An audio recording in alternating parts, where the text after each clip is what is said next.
உலக மக்கள் அனைவருக்குமே சித்தர் வாக்கு ஜோதிடத்தின் மூலம் சிறந்த நல் வணக்கங்களை பாலச்சித்தர் பாலஜனா தெரிவித்துக் கொள்கிறேன். இன்றைக்கு என்ன பார்க்க போறோம் அப்படின்னா, ஆனி மாத அற்புதமான பலன்கள் யாருக்கு பார்க்க போறோம் அப்படின்னா, கும்ப ராசிக்கு. ஆக ஆணி 1 முதல் ஆணி 32 வரை இருக்கக்கூடிய 32 நாட்களின் முத்தான பலன்கள், 15/6/2024 முதல் 16/7/2024 வரை இருக்கக்கூடிய 32 நாட்களுக்குரிய ஒரு அருமையான முத்தான பலன்களை இன்னைக்கு கும்பராசிக்கு பார்க்க போறோம். பொதுவாக கும்பராசிக்கு இந்த ஆணி மாத பலன்களை பார்ப்பதற்கு முன்னால், சித்தர் வாக்கு ஜோதிடத்தின் மூலம் உங்களுக்கு என்னென்ன பிரச்சனைகள் தீரும். கண்டிப்பா உலகத்தில் எங்கெங்கேயோ பார்த்து அலைஞ்சிரிஞ்சு வேதனைப்பட்டு நடக்கலன்னு சொன்னவங்க அப்படி ஒரு முறை ஜாதகத்தை தூக்கியாச்சு, சொன்னது நடக்கணும். அதுக்கான விளக்கத்தை தான் கொடுக்க போறேன். அந்த விளக்கத்தை தெளிவாக தெரிஞ்சுக்கணும் முதல்ல, சரிங்களா? சித்தர் வாக்கு ஜோதிடம். இந்த சித்தர் வாக்கு ஜோதிடத்தின் மூலம் உங்களுக்கு உங்களுடைய ஒவ்வொருவருடைய குடும்பத்திலும் ஏற்பட்ட பிரச்சனைகள் கண்டிப்பாக உறுதியான முறையில் அது சரியான நேரத்தில் நிவர்த்தி அடைந்து சரியாக நடக்கும். அது நீங்க அனுப்பக்கூடிய ஜாதகங்களை சரியாக கணித்தால் சரியாக நடக்கும். ஆனால் நல்ல கவனிங்க, உலகத்தில் நிறைய பேர் நிறைய அவங்க பிரச்சனைகள் வீட்டில் பாருங்க, ஒன்று கிடக்கு ஒன்றுக்கு ஆகிட்டு இருக்கு, பிரச்சனைக்கு மேலே பிரச்சனையாக போய்கிட்டு இருக்கு. ஒன்றுக்கு அத்தனை பொருத்தம் இருக்கு, இத்தனை பொருத்தம் இருக்கு, 10க்கு 11 பொருத்தம் இருக்குன்னு தான் கல்யாணம் முடிஞ்சு வச்சோம். இன்னைக்கு பார்த்தீங்கன்னா பெரிய பிரச்சனையா இருக்கு. ஏன்னா முக்கியமாக என் பிள்ளைக்கு குழந்தை இல்லைன்னு சொன்ன உடனே என் பிள்ளையே பாடாப்படுத்தி அதாவது விவகாரத்து பண்ற அளவுக்கு வந்துட்டாங்க. என் பிள்ளை அங்கே வாழ மாட்டேன்னு இங்கே வந்துருச்சு, வீட்டுக்கு வந்துருச்சு. இப்போ என் பிள்ளை வாழ வைக்கணும், என்ன செய்யறது தெரியல. ஆக இதுக்கு நாங்களும் ஜாதகத்தை நல்லா தான் பொருத்தம் பார்த்தோம், பொருத்தம்லாம் நல்லா இருக்குன்னு சொன்னாங்க. ஆக இதில் என்ன கவனிக்கணும் அப்படின்னா, தினம் கணம் ரஜு நாடி என்பது கோடிக்கணக்கான வருஷத்துக்கு ஆயிரக்கணக்கான வருஷத்துக்கு முன்னாடி போட்ட விதி. ஆனால் ஒவ்வொரு நிமிஷமும் ஒவ்வொரு ஜாதகமும் ஒவ்வொரு யோகத்தில் பிறக்குது. அதாவது இந்த நட்சத்திரத்துக்கு இத்தனை பொருத்தம், 10க்கு 10 பொருத்தம், 10க்கு 11 பொருத்தம்னா ஆயிரக்கணக்கான கோடிக்கணக்கான வருஷத்துக்கு முன்னாடி ஒரு சித்தர்கள் முனிவர்கள் போட்ட விதி. அது மாறப்போறது இல்லை. ஆனால் ஜாதக கட்டங்கள் நிமிஷத்துக்கு நிமிஷம் மாறும். நிமிஷத்துக்கு நிமிஷம், நொடிக்கு நொடி பிறக்கக்கூடிய குழந்தைகளுடைய யோகம், ஒவ்வொரு குழந்தைகளுடைய யோகமும் ஒவ்வொரு விதமாக இருக்கும். ஆக இந்த தினம் கணம் ரஜு நாடி வசியன் 10க்கு 10 பொருத்தம், 10க்கு 9 பொருத்தம்ன்றது அது ஒரு 5% 10% எடுத்துக்கணும். ஆக ஜாதகம் பிறப்பு முதல் இறப்பு வரை ஆணையும் பெண்ணையும் சேர்க்கக்கூடிய ஜாதகத்தில் தான் பொருத்தம் பார்க்கணும். அதை அங்கே தவறு விட்டுறீங்க. சரி, பரவாயில்ல. இப்போ என்ன ஒவ்வொருத்தரும் என்ன சொல்றாங்க, நல்லா இருந்த குடும்பங்க, நல்ல தொழிலில் ஒவ்வொரு வீட்டுக்கார் இன்னைக்கு தொழில் நட்டத்துக்கு மேலே நட்டம், பெரிய நட்டம் ஆகிட்டு இருக்கு, தொழிலில் பெரிய பிரச்சனை இருக்கு, கடன் ஆகி போச்சு, என்ன பண்றதுன்னு தெரியல. பையனுக்கு கல்யாணம் இன்னைக்கு நாளைக்கு முடிய மாட்டேங்குது. கிட்டத்தட்ட பார்த்தீங்கன்னா பையனுக்கு பொண்ணு பார்க்க ஆரம்பிச்சாங்க, 25 வயசுல பொண்ணு பார்க்க ஆரம்பிச்சாங்க. ஜோசியர்கள் பார்க்கும்போது என்ன சொல்றாங்கன்னா, இவனுக்கு இப்ப கல்யாணம் முடிச்சீங்கன்னா தார 2, 29க்கு அப்புறம் கல்யாணம் முடிச்சாதான் தார நிற்கும் அப்படின்றாங்க. ஐயா, இந்த கொடுமையை ஏங்கயா கேட்குறீங்க? அப்ப நாங்க பொண்ணு பார்க்க ஆரம்பிக்கும் போது இவனுக்கு இப்ப கல்யாணம் முடிச்சா தார 2, 29க்கு மேலதான் கல்யாணம் முடிக்கணும், அப்பதான் தார 1 நிற்கும் அப்படின்னாங்க. ஐயா, இன்னைக்கு வயசு அவனுக்கு என்ன ஆச்சுன்னு கேளுங்க, அந்த கொடுமையை கேளுங்க. 37 வயசு ஆகி போச்சா, ஒரு தாரத்துக்கு கூட வழி இல்லைங்க, ஒரு தாரத்துக்கு கூட வழி இல்லை. ஆக அப்பயே இந்த மாதிரி சொல்லிட்டாங்க. ஏன் இப்படி சொன்னாங்கன்னே புரியல. இன்னைக்கு ஒரு தாரத்துக்கு ஒரு கல்யாணம் முடியலைங்க 37 வயசு வரைக்கும். ஆனா இப்படி நிறைய வேதனைங்க. இன்னைக்கு போய் என்னைக்கு கல்யாணம் முடியும், நாளைக்கு கல்யாணம். அதை விட ஒரு ஜாதகம் ஆரம்பத்தில் இந்த பிறந்த ஜாதகத்தை பற்றி அரக்காசுனால் அரசாங்க காசு இவனுக்கு தான், அரசாங்க வேலை உறுதியா இருக்கா அப்படின்னு சொல்லி ஒரு ஜாதகம். ஆனா இவங்க பையன் ஒரு 5-6 வருஷமா அந்த அரசு வேலைக்கு முயற்சி பறிச்சு எழுதிக்கிட்டே இருக்கான், வேலை கிடைக்கல. நல்ல கவனிங்க, உங்க உலக மக்களாகிய உங்களுக்கு ஒவ்வொரு காரியங்களும், இப்ப கல்யாணம் எப்ப முடியும், என்ன படிக்கலாம், என்ன உத்தியோகம் பார்க்க முடியும், கல்யாணம் எப்போ முடியும், குழந்தை பாக்கியம் எப்போ கிடைக்கும், குழந்தை பாக்கியம் அதாவது குழந்தை பாக்கியம் உருவாக்கி ஜாதக ஆரம்பத்திலே பொருத்தம் சரியா பார்த்துக்கணும். நான் சொல்றது தினம் கணம் ரஜு நாடி இல்லை, ஜாதக கட்டத்தினுடைய பொருத்தங்களை பார்க்கணும். புரிஞ்சுட்டீங்களா? அடுத்து என்ன வேலை, அரசாங்கம் கிடைக்குமா கிடைக்காதா, இந்த பூரிய சொத்து பிரச்சனைகள் எப்ப, இந்த சொத்து எப்ப கிடைக்குமா கிடைக்காதா, கோர்ட்டு கேஸ் நடந்துகிட்டு இருக்கு. குடும்பத்தில் புருஷன் பொண்டாட்டிக்குள்ள பெரிய பிரச்சனை, கணவன் மனைவிக்குள்ள பெரிய பிரச்சனை. இந்த பிரச்சனைகள் தீருமா, இதுக்கு என்ன காரணம், வீட்டில் என்ன செய்வன கோளாறு ஓடுது, இப்படியெல்லாம் ஜாதகத்தை எங்க இதுக்கெல்லாம் பிள்ளைக்கு நல்ல குழந்தை பாக்கியம் கிடைக்கணும், தொழில் நல்லா ஓடணும், கடனுக்கு மேல கடன் ஆகிட்டு இந்த கடன்ல எப்ப சரியாகும். அதாவது சொத்தை வீணா அபகரிச்ச சொத்து, என் சொத்தை வீணா ஒருத்தர் அபகரிச்சுட்டான், வேற யாரும் இல்லை என் பிள்ளையே அப்படின்னு ஒரு தாப்பனார் சொல்லக்கூடிய குறை. இப்படியெல்லாம் இருக்கு. அடுத்தவன் அபகரிக்கிறது ஒரு பக்கம் இருக்கட்டும், பெத்த பிள்ளையே தந்தையினுடைய சொத்தை அபகரிக்கிறது, குடும்பத்துக்குள்ளே பெரிய பிரச்சனைகள். இதுக்கெல்லாம் அதே நேரத்தில் பார்த்தீங்கன்னா ஒரு பொண்ணை வாழ விடாம கெடுக்கிறது, என் பிள்ளை அந்த வீட்டில் வாழவே முடியலங்க, ஏதாவது ஒரு கோளாறு பண்ணிக்கிட்டே இருக்காங்க, என்ன செய்வன கோளாறுன்னு தெரியல. இப்படிப்பட்ட வேதனைகளுக்கெல்லாம் ஜாதகத்தை எங்கெங்கோ தூக்கி அலைஞ்சு திரிஞ்சு பார்த்து, அவரை போய் பார்த்தோம், இவரை போய் பார்த்தோம், அந்த பரிகாரம் பண்ண, இந்த பரிகாரம் பண்ண, அந்த கோயிலுக்கு போனோம், இந்த கோயிலுக்கு போனோம், எல்லா கோயிலும் போயாச்சு, போகாத கோயில் இல்லை, செய்யாத பரிகாரம் இல்லை, பார்க்காத ஜோசியில். இப்படித்தான் என்கிட்ட ஒவ்வொரு ஜாதகம் சொல்லிக்கிட்டு இருக்காங்க. இப்படி வேதனையோடு வரக்கூடியவர்களுக்கு என்னங்க ஒரு குடும்பத்துக்கு என்ன வேணும், அந்த பிரச்சனை அடிப்படை ஜோதிடத்தினுடைய முக்கியத்துவமே ஒரு கல்யாணம், ஒரு குழந்தை பாக்கியம், சொத்துக்கள், பையனுக்கு நல்ல வேலை, இது சம்பந்தப்பட்ட ஜாதகம் கையில தூக்கி ஆச்சுன்னா சொன்னது நடக்கும், நடந்தே ஆகும், நடந்தே தீரும். நல்லா கவனிக்க, திரும்ப நான் சொல்லக்கூடிய உறுதியான வார்த்தை தான். ஒரு ஜோதிடத்தின் பலன் சொன்னது நடக்கல அப்படின்னா இன்னும் ஜாதகம் தப்பா இருக்கணும், இல்லாட்டி ஜோசியர் தப்பா இருக்கணும். ஏன்னா இறைவனால் உருவாக்கப்பட்டான் ஜோதிட சாஸ்திரம். பிரம்ம வேத சாஸ்திரத்தில் மனிதனுடைய பிறப்பு முதல் இறப்பு வரை அத்தனை யோகம் இறைவனால் உருவாக்கப்பட்டது. ஆக இதை சரியாக கணித்தால் சரியாக நடக்கும் என்ற உறுதி உத்தரவாதம் கண்டிப்பாக உண்டு. சரிங்களா? ஆக இந்த இடத்தை பொறுத்தளவு எங்கெங்கயோ ஜாதக தூக்கி அலைஞ்சு தெரிஞ்சு இங்கே இவரையும் பார்த்து எங்கெங்கயோ பார்த்துட்டான், சரி இவரையாவது பார்ப்போம் அப்படின்னு இங்கேயும் மனசு நொந்து போயிடக்கூடாது. புரிஞ்சுட்டீங்களா? அதுதான் இங்க எந்த காரியத்தை நோக்கி இங்க வர்றீங்களோ கண்டிப்பாக சொன்னது நடக்கும், நடந்தே ஆகும், நடந்தே தீரும். இதுதான் சித்தர் வாக்கு ஜோதிடத்தின் மூலம் உறுதியான உத்தரவாதம். ஆனி மாத பலன்கள். இந்த ஆனி மாத பலன்கள் நம்ம கும்பராசிக்கு பார்க்க போறோம். 15/6/2024 முதல் 17/6/2024 முதல் 16/7/2024 16/7/2024 வரை 32 நாட்களுடைய முத்தான பலன்கள் கும்பராசிக்கு பார்க்க போறோம். இப்ப கும்பராசியுடைய கிரக அமைப்புகளை பார்ப்போம். கும்பத்தில் சனி, கும்பத்துக்கு 2ஆம் இடத்தில் ராகு, கும்பத்துக்கு 3ஆம் இடத்தில் வெற்றி ஸ்தானத்தில் செவ்வாய், பூமிகாரன் செவ்வாய் ஆட்சி பெற்றிருக்கக்கூடிய காலம். கும்பத்துக்கு 4ஆம் இடத்தில் வழக்கம் போல் செவ்வாய் பயிற்சி அடைகின்ற, சிறப்பு பயிற்சி அடைகின்ற ஒரு குரு 4ஆம் இடம் கேந்திர ஸ்தானத்தில் வலிமை பெற்றிருக்கின்ற குரு.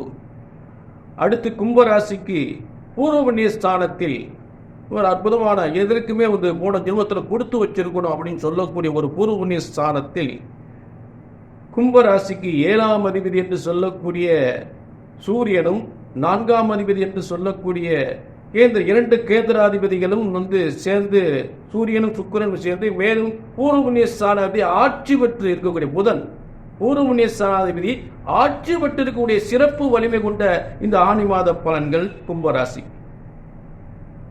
சரி, இப்ப இந்த ராசியில் இருக்கக்கூடிய கிரக அமைப்புகளில் சிறப்பாக கும்பராசி 3ஆம் இடத்தில் செவ்வாய் பூமிகாரகன், அரசு உத்தியோகத்தை தரக்கூடிய, தொழில் வெற்றிகளை தரக்கூடிய, ஆட்சி பெற்றிருக்கக்கூடிய ஒரு சிறப்பு அமைப்பு. வழக்கமாக 4ஆம் இடத்தில் கேந்திரத்தில் குரு வலிமை பெற்றுகின்ற அமைப்பு.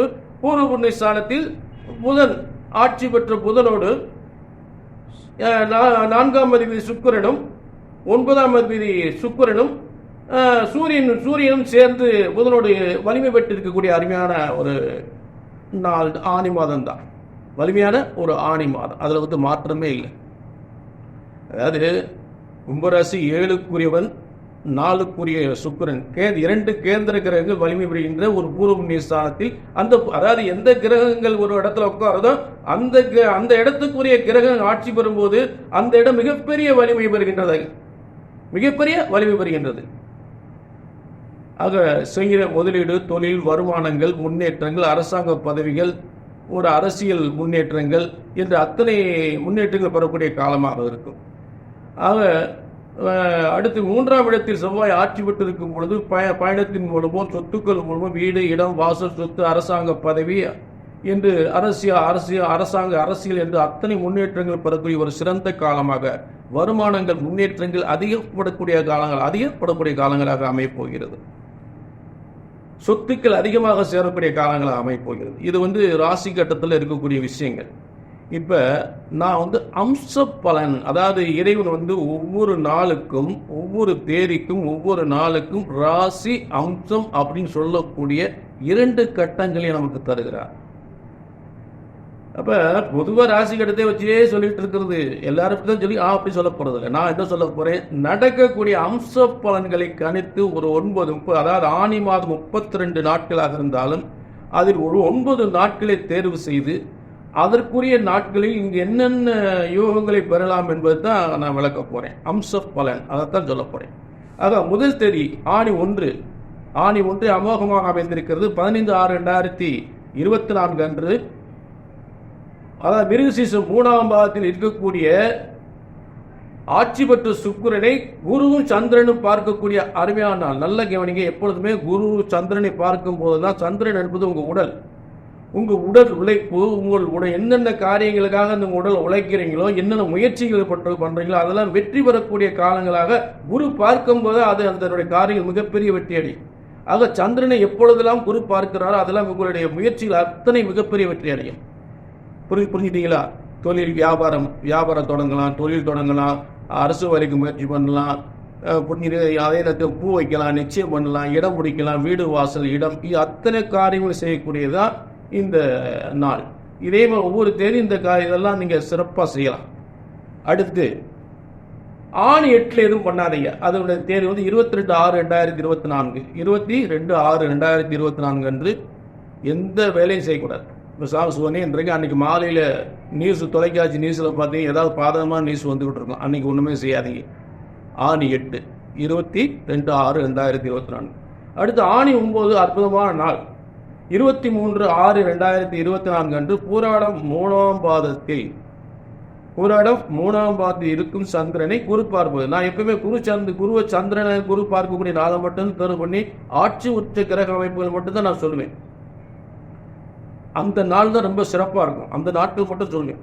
இப்போ இந்த நாட்களில் நீங்கள் ஒரு திருமண முயற்சி பண்ணாலும் சரி, ஒரு வியாபாரத்தை தொடங்கினாலும் சரி, ஒரு அரசு வேலைக்கு முயற்சி பண்ணாலும் சரி, பூ வைக்கிறது, நிச்சயம் பண்ணுறது, வீடு, இடம் முடிக்கிறது, எல்லாமே நான் சொல்லக்கூடிய நாட்கள் நீங்கள் பண்ணலாம். சரி, இப்போ 23/6/2024 இந்த காலங்களில் உங்களுக்கு வருமானங்கள் அதிகப்படக்கூடிய காலங்கள். ஏன்னா குரு தனகாரகன், சந்திரன் உங்கள் உழைப்பு. அப்போ இன்னைக்கு செய்கிற வியாபாரமாக இருந்தாலும் சரி, இன்னைக்கு எடுக்கிற எந்த ஒரு முயற்சியமாக இருந்தாலும் சரி, ஒரு காசு பணம் வரக்கூடிய எந்த ஒரு காரியம் வந்தால் அந்த முயற்சி பண்ணும்போது அது மிகப்பெரிய வெற்றி கொடுக்கும், வருமானத்தை கொடுக்கும், உறுதியாக கொடுக்கும். அதில் மாற்றமே இல்லை. அடுத்து ஆணி 11. இந்த ஆணி 11 என்பது 25/6/2024 அன்னைக்கு பார்த்தீங்கன்னா திருவோணம் 4ஆம் பாதத்தில் ஆட்சி பெற்ற சந்திரனை, அதை கவனிக்கணும், ஆட்சி பெற்ற சந்திரனை மகரத்திற்கு சூரியன் பார்க்கும்போது பௌர்ணமிக்கு இணையான நாள். ஆக உங்களுடைய உழைப்பு, வருமான முன்னேற்றங்களை அதிகப்படக்கூடிய நாள், நீங்கள் நினைச்சதெல்லாம் நடக்கக்கூடிய அருமையான நாள்.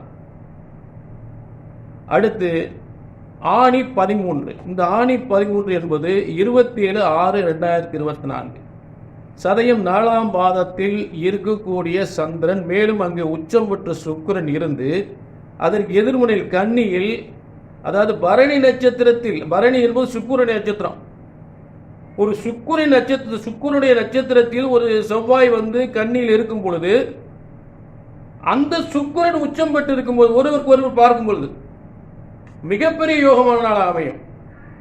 எந்த நட்சத்திரத்தில் ஒரு கிரகம் இருக்கிறதோ அந்த நட்சத்திரத்திற்குரிய கிரகம் ஆட்சி உச்சம் பெறும்போது அவர்கள் ஒருவருக்கு ஒருவர் சம்பந்தம் படும் பொழுது, பார்க்கும்போது, பார்வை விடும்போது அந்த நாள் சிறந்த யோகமான நாளாக அமையும். அப்ப கும்பராசிக்கு தனஸ்தானத்துல தான் வந்து சுக்கிரன் வந்து உச்சம் பெறுறார். அப்ப அந்த கும்பராசிக்கு அந்த சந்திரன் வந்து அந்த இடத்துல தனஸ்தானத்தில் உச்சம் பெறார். அதாவது சந்திரன் என்பது கும்பராசியோட உடல். மேலும் வந்து 6ஆம் அதிபதி இந்த காலங்களில் வந்து ஒரு கும்பராசிக்காரவங்க வந்து ஒரு மருத்துவமனை சம்பந்தப்பட்ட ஒரு கட்டட தொழிலோ, ஒரு மருத்துவமனை சம்பந்தப்பட்டதோ, ஒரு மருத்துவத்துக்கான ஒரு படிப்புக்கான ஒரு முயற்சிகளோ, ஒரு அதே போல கோர்ட்டு கேஸ் வம்பு வழக்கில் வெற்றி பெறுவதோ, குடுக்கல் வாங்கல் வருமானங்கள் வர என்னைக்கோ கொடுத்த காசை வரவு வைக்கக்கூடிய காலம், காசு பணத்தை வரவு வைக்கக்கூடிய காலங்கள், இடம் வீடு சம்பந்தப்பட்ட ஒரு மங்களகரமான காரியங்கள், சுபகாரியங்கள் நடத்தக்கூடியது, பூ வைக்கிற நிச்சயம் பண்றது, அதே நேரத்தில் வந்து நிறைய எதிர்பாராத வருமானங்கள் வரக்கூடிய காலங்கள். சரி, அடுத்து ஆணி, அதான் ஆணி 13 சொல்லி, அடுத்து ஆணி 14, 28 ஆணி 14, 28/6/2024, 28/6/2024 ஆணி 14. புரட்டாதி 4ஆம் பாதத்தில் இருக்கக்கூடிய ஆட்சி பெற்ற சந்திரனை மீண்டும் சூரியன் பார்ப்பது பௌர்ணமிக்கு இணையான யோகம். அப்ப நீங்க எடுக்கிற எந்த ஒரு காரியங்களும், வியாபாரம் வந்தாலும் சரி, அரசு வேலை இருந்தாலும் சரி, ஒரு அதே நேரத்தில் நிச்சயம் பண்ணக்கூடிய பூ வைக்கிறது, நிச்சயம் பண்றது, பெண் பார்ப்பது, மாப்பிள்ளை பார்க்கறது, இது எல்லா இடம் வீடு சம்பந்தப்பட்டது முடிக்கிறது, எல்லாமே நல்லபடியாக முடியும். எல்லாமே நல்லபடியாக முடியும். சரி, அடுத்து நல்ல கவனிங்க. ஆணி 19. இந்த ஆணி 19 என்பது 3/7/2024 அன்று ரோகிணி 2ஆம் பாதத்தில் இருக்கக்கூடிய உச்சம் பெற்ற சந்திரனை, ரோகிணி 2ஆம் பாதத்தில் இருக்கிற உச்சம் பெற்ற சந்திரனை அதற்கு எதிர்மை விருச்சிக ராசியில் ஆட்சி பெற்று செவ்வாய் பார்ப்பது எப்படிப்பட்ட யோகம்? கும்பராசிக்கு 3/10க்குரிய செவ்வாய் வந்து 3/10க்குரிய செவ்வாய் அந்த கும்பராசிக்கு 10ஆம் இடத்தில் வந்து விருச்சிக ராசியில் 10ஆம் இடத்துல விருச்சிக ஆட்சி பெறுகின்ற ஒரு, எப்பயுமே வந்து இங்கே சொல்லப்படுகின்ற அம்ச பலன் என்பது ஆட்சி உச்சம் பெற்ற ஒரு சிறந்த அமைப்பை பற்றி மட்டும்தான் நான் சொல்லிக்கிட்டேன். அதெல்லாம் அற்புதமான அப்படியே பலன்கள், நல்ல பலன்கள் கொடுக்கும். இப்ப இந்த ஆணி 19 பார்த்தீங்கன்னா 3/7/2024 பார்த்தீங்கன்னா உங்களுக்கு ரோகிணி 2ஆம் பாதத்தில் ஆட்சி பெற்ற சந்திரனை செவ்வாய் விருச்சிக ராசியிலிருந்து பார்க்கும்போது, அந்த விருச்சிக ராசி வந்து கும்பராசிக்கு 10ஆம் இட தொழிற்சானம், 10ஆம் இட தொழிற்சானத்தில் செவ்வாய் ஆட்சி பெற்று இருக்கக்கூடிய நிலை. மேலும் ரிஷபம் வந்து கும்பராசிக்கு வந்து 4ஆம் இடம், ரிஷபத்துக்கு 4ஆம் இடத்தில் சந்திரன் ஆட்சி பெற்று உச்சம் பெற்று இருக்கக்கூடிய சந்திரனை தொழிற்சாலத்தில், அதாவது 10ஆம் இட தொழிற்சாலத்தில் இருந்து செவ்வாய் ஆட்சி பெற்று பார்க்கும் பொழுது எப்படி அருமையான, ஏதாவது முடியாத சொத்துக்கள் எல்லாம் முடியும், கிடைக்காத பதவியெல்லாம் கிடைக்கும், கிடைக்காத வருமானம்லாம் கொட்டி கிடைக்கும். அதுபோக புதிய வீடு வாசல் சொத்துக்கள் சம்பந்தப்பட்ட அத்தனை யோகங்களை பெறலாம். அதே நேரத்தில் பார்த்தீங்கன்னா உங்களுக்கு பூ வைக்கலாம், நிச்சயம் பண்ணலாம், பெண் பார்க்கறது, மாப்பிள்ளை பார்க்கறது, அதே நேரத்தில் வந்து முடியாத காரியமெல்லாம் நல்லபடியாக முடியக்கூடிய அருமையான நாளாக அமையும். வருமானங்கள் அதிகப்படக்கூடிய காலங்கள், சொத்துக்கள் அதிகமாக சேரக்கூடிய காலங்கள், வாகன யோகங்கள் பெறக்கூடிய காலங்கள், அரசாங்க உத்தியோகங்கள் பெறக்கூடிய காலங்கள் அந்த காலம். அடுத்து ஆணி 20. இந்த ஆணி 20 என்பது 4/7/2024 அன்று நல்ல கவனிங்க. அதே மிருகசீரிஷ நட்சத்திரம் 2ஆம் பாதத்தில் இருக்கக்கூடிய சந்திரனை, மிருகசீரிஷ நட்சத்திரத்தில் 2ஆம் பாதத்தில் இருக்கக்கூடிய சந்திரனை ரிஷபத்தில் இருக்கக்கூடிய குரு பார்க்கக்கூடியது. குரு பார்க்க சந்திரனை பார்க்கும் போதெல்லாம் அந்த நாள் ரொம்ப சிறப்பு. அதாவது சந்திரன் என்பது உங்க உடல் உழைப்புங்க. நீங்க செய்யக்கூடிய அத்தனை காரியங்களும் வெற்றி பெறுமான்றதுதான் இதுல பார்க்கப்படுகின்ற ஒரு சிறந்த ஒரு கணிப்பு. சரி, அடுத்து அதே சந்திரனை சூரியன் பார்க்கிறார். அதாவது விருச்சிக 2ஆம் பாவத்தில் இருக்கக்கூடிய சந்திரனை குரு பார்ப்பது ஒரு யோகம். அதே நேரத்தில் சூரியன் அங்க மீனத்திலிருந்து பார்க்கிறார். ஒரு கிரகத்தை 3-4 கிரகம் வலிமையடைந்து பார்க்கும்போது அந்த அந்த நாளுடைய வெற்றி மிகப்பெரிய வெற்றி நாளாக அமைகிறது கும்பராசிக்கு. புரிஞ்சுட்டீங்களா? ஆக மீனத்தில் கும்பராசிக்கு தனஸ்தானம். தனஸ்தானத்தில் ஏற்கனவே பேசி முடிச்ச தொழிலெல்லாம் ஒரு இடத்துல ஒரு இடம் பேசி முடிக்கிறாங்க, ஒரு வீடு பேசி முடிக்கிறாங்க, இல்லாட்டி பெண் பார்த்து பேசி முடிக்கிறாங்க. இது எல்லாமே சிறப்பாக வெற்றி பெறக்கூடிய காலங்கள். ஒரு வேலைக்கு அரசு வேலைக்கு முயற்சி பண்ணுறான்னு வச்சுங்க, பேசி முடிக்கிறது, காசு நான் அவ்வளோ கொடுக்குறேன், எனக்கு இந்த வேலையை முடிச்சு கொடுங்க அப்படின்னு சொல்லக்கூடிய எந்த ஒரு காரியமும் சிறப்பு பெறுகின்ற காலமாக அமையும். சரி, அடுத்த ஆணி மாதம் 30ஆம் தேதி, ஆணி கடைசிக்கு வந்துட்டோம். ஆணி 30, இதுக்குரிய ஆங்கில தேதி 14/7/2024. 14/7/2024. இது ரொம்ப அருமையான நாளுங்க. சித்திரை 3ஆம் பாதத்தில் இருக்கக்கூடிய சந்திரனை குரு பார்க்கக்கூடியது ஒரு சிறந்த யோகம். சந்திரனை குரு பார்க்க சிறந்த யோகம். அதை விட எந்த நட்சத்திரத்தில் ஒரு கிரகம் இருக்கிறதோ, பொதுவாக இப்ப சந்திரன் சித்திரை 3ஆம் பாதம் சந்திரன் இருக்கார். அப்ப அந்த சித்திரை நட்சத்திரத்துக்குரிய செவ்வாய் மகரத்தில் உச்சம் பெற்று இருப்பது. இதுக்கு கும்பராசிக்கு 12ஆம் இடத்துல செவ்வாய் உச்சம் பெறார். ஆக கும்பராசிக்கு சொத்துக்கள் சேரக்கூடிய அருமையான காலங்கள். அதே நேரத்தில் நீண்ட நாள் சொத்து பிரச்சனை முடியக்கூடிய காலங்கள்.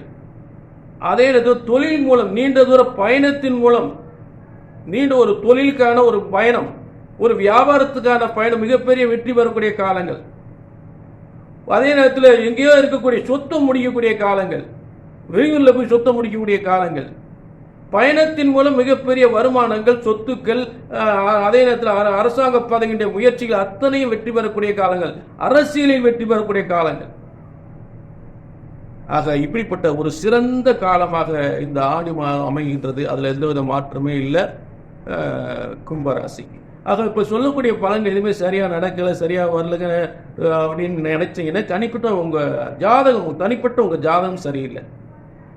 உங்கள் தனிப்பட்ட ஜாதகத்தில் மோசமான பாவ கிரக தசாபுத்திகள் நடந்தால் நான் சொல்லக்கூடிய பலன்கள் தடைபட தான் செய்யும். அப்போ என்ன பண்ணுறீங்க, கீழே எனக்கு ஒரு நோட் பண்ணிவிட்டு ஒரு அப்பாயின்மெண்ட் வாங்கிட்டு வாங்க. உங்கள் ஜாதகத்தில் என்ன கோளாறு, ஏன் நடக்கலை, எதுக்கு நடக்கல பார்க்குறோம். ஒரு ஜோதிடத்தின் பலன் சொன்னது நடக்கவில்லை என்றால் திரும்ப திரும்ப இதைத்தாங்க சொல்றேன். ஏன் சொல்றேன், அடிச்சு சொல்றேன், ஆணிச்சனமா சொல்றேன்.